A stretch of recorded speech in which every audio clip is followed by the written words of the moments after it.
Good late Tuesday, early Wednesday meteorologist Casey Cloud here in the Weather Center right now, giving a look at those temperatures across the region. You do see it's pretty cool out there, but really, this is some of the coolest day we're going to have here over the next week in general, as we're in that a pattern here. We're really generally going to be seeing above average temperatures, so pretty nice around here as we're looking at things across North Florida and South Georgia. I know that's a big contrast compared to what we had last week. I mean, remember those snow flurries where we're at here in Bradford County, but much, much bigger snow as we got further toward the north there and toward areas there of Tallahassee with the sleet mixing in with some snow, but then Gadsden County and then in areas like Albany and even over toward like Waycross. What a story that they're never going to forget up there with just so much snowfall. What a historic situation that was. As we show you again our current map, pretty quiet. Now we are watching a threat of some strong to severe storms in the Lone Star State later today. A marginal risk here from about Dallas down to about areas there west of Austin and northwest of San Antonio. But we'll be kind of keeping our eyes on that because there's also a small tornado risk in there too. You see around Kerrville, Texas, up around Austin, Killeen. So small risk of some tornadic activity in that part of the country. So it'll be worth monitoring here from the national standpoint, but shouldn't be too big of a deal overall. So at least that's the positive and all that. But it's still again worth noting, for those people that have interest out there, could have some strong to severe storm acts and a little bit higher chance there as we get in toward that Thursday. So let me go ahead and pull that on up here as we kind of go over there back to the graphics. You do see areas around Houston, Lufkin, Shreveport, through Alexandria, under risk here of some isolated strong to severe storms on that Thursday, maybe more scattered actually in that region since there is a 2 out of 5 risk versus a 1 out of 5 risk. So could even have some tornadic activity. Not a huge threat, but we'll keep our eyes on it. Not expecting to have to go on for anything because it's too big of a deal, in terms of it becoming a national storyline, like a significant tornado threat. But if that were to be the case, then we would. But again, not expecting that right now. It's to be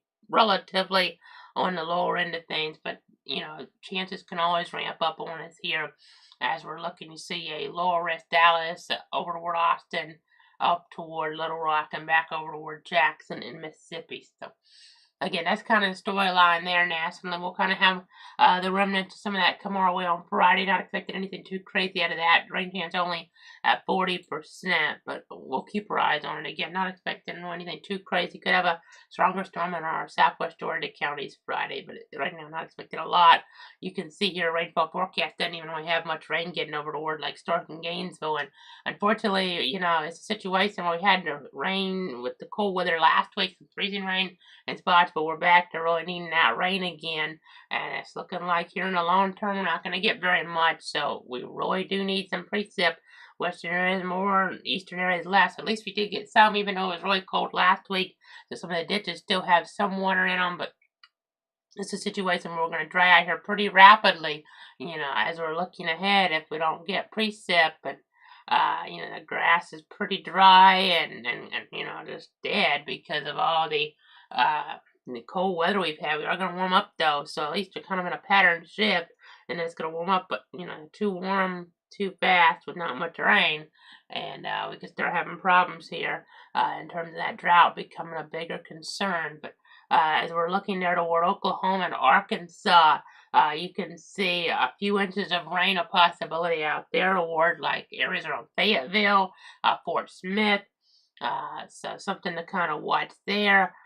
You see North Texas quite a bit too, and that's kind of the storyline. Southeast Missouri getting into a couple inches there, maybe around Cape Girardeau. So kind of just watching the overall pattern. Of course, you can go to cloudweather.com there, cloudweather.com/radar for an interactive look at things. That's a good place to go or not on the air. So let's kind of keep that in mind. Looking at that interactive radar there, you can look at the maps there. with the weather forecast also. So something to bear in mind as we're looking at things, as we're tracking the overall situation. So let's go ahead and move along though. You see our covered area.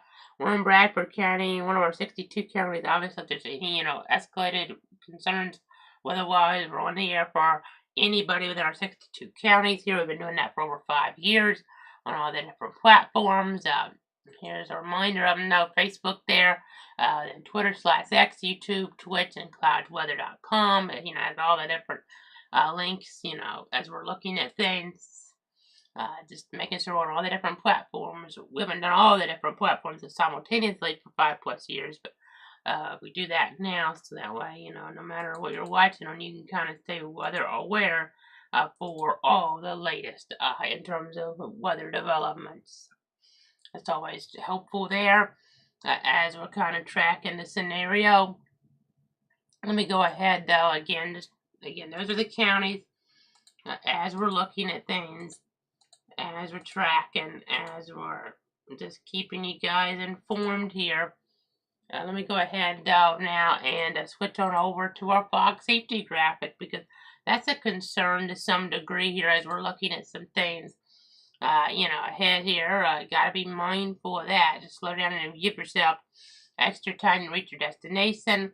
Make sure your vehicle is as visible as possible to other vehicles by using your low beam headlight, and leave plenty of room between you and the vehicle in front of you.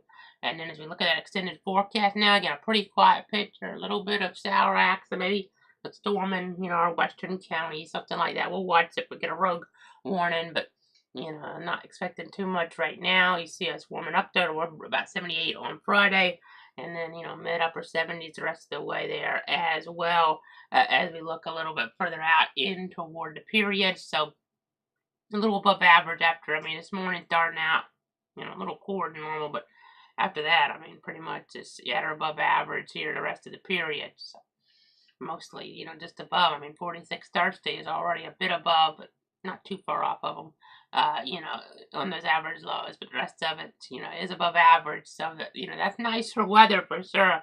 Going more like Florida weather here. As we're looking ahead, like the Sunshine State, kind of back to its regularly scheduled programming per se, if you want to describe it like that. But this kind of overall here, getting back to more what you expect, that snowy picture, all that snow out toward Pensacola, that's in the past now, getting a lot warmer, and really warming up to above average again, as we've, as I've been alluding to here on this weather update. So pretty calm. Gonna watch some stuff out toward the Lone Star State, as I was alluding to, severe weather-wise, Louisiana as well. Nothing overwhelming expected. Maybe more, along the lines of wind and hail than tornadic weather. But I'll be paying attention. I'll be watching. Looks like there may be a new day 2 outlook now. Just looking behind the scenes. We had the outlook for day 3 out because they hadn't, as of a few minutes ago, hadn't sent out that latest update. Looks like there is now a day 2 outlook there. I did have the day 1 up in our other source, but I'm just checking here to see if there's any, major changes. Looking at that behind the scenes here real quick. Just trying to monitor the scenario here in case things were to ramp up. But again, let's talk about the national picture, not the local picture here. Again, this is some pretty nice weather to enjoy here as we look at most of the period.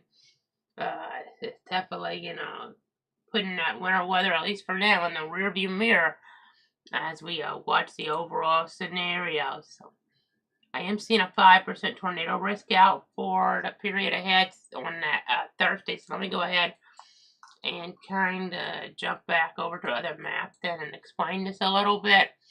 It just, again, this came out. So let me go ahead and, I don't have it in the source, but I just want to tell you guys that there is a risk there from around Houston, around Shreveport back to just west of Jackson, Mississippi, and that general corridor there under a risk of some, isolated tornadoes. So Roy, Houston, Pasadena in Texas, Lafayette, Louisiana, and then aiming back toward Texas, a couple more communities that are pretty populated, Beaumont and the Woodlands. So That's a risk there we'll monitor, but wind, hail, that could, especially as we're looking ahead to today, become be the more predominant story. I'll put that back on.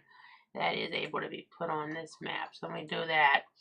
Wind and hail more the bigger story today for Abilene, Dallas, and San Angelo, Waco, Killeen, and the like. And again, tomorrow, that day 2 is now just out. We don't have the graphic for it, but Houston under that. Pasadena, Texas, Beaumont, Texas, the Woodlands in Texas, and Alexandria and Lafayette in Louisiana under the risk there of some severe weather. Could have, tornado watch put in play there as we're looking at things, as we're tracking the situation. So, if we need to cut in for that, we will, but I'm not really expecting to have to cut in for that. So, that's kind of where we're at with the overall angle for at least the national story. If there's something on Friday that's rogue, that goes severe in our area, then we'll be on the air with it if we need to be. Of course, any tornado warning storm, we will, but otherwise, I'm not going to do a full update on Thursday since the pitch is pretty calm, late Thursday anyway. But if we need to break in for anything, of course we will, whether it's locally or nationally. But I'm going to be off late Thursday in terms of the normal update. But again, if we have anything local Thursday, or excuse me, national Thursday or local Friday, I'd have to come on the air for them. We will. But otherwise, I hope you have a great week here. Stay safe with that fog threat around. And that warming air, the schools are back in session. The snow out of the picture here for our western and northern counties. So calmer weather, nicer weather, more typical, if not a little bit warmer than what you expect for this time of year. But again, if we get some stronger weather, that we need to be on the air for locally and or nationally, then we'll do that. Otherwise, enjoy that weekend here as well. I'll be back there in early February as we get past that start of that month, Groundhog Day and the like. But that storyline, whether, the groundhog sees a shadow or not, it's going to be a warmer picture here, at least for that next week.